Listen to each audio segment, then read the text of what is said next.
My name is Manuel. I'm alcoholic. I'm Edwin. I'm a recovering alcoholic. Lumaki ako sa bahay na nanay ko is umiinom ng alak. Yung tatay ko umiinom din ng alak. Growing up, lagi akong alaskado, mataba ako eh. So kailangan ko humanap ng paraan para maging cool. Kala ko normal. Kapag may mga okasyon, wala pa akong grade 1, marunong na ako uminom. Para maibsan yung hiya, alak ang naging kasangga ko, kumbaga. Hanggang sa nagprogreso yon pagdating ng high school, ng college, pa iba-iba na.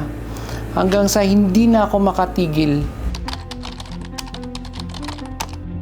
Coping mechanisms in a sense na nare-relax ako, tumitigil yung mundo ko kahit saglit. Yun ang akit sa akin ng alcohol.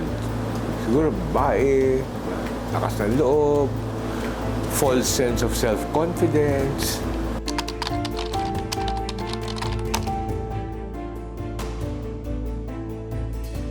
Baka problema na ang alak sa akin.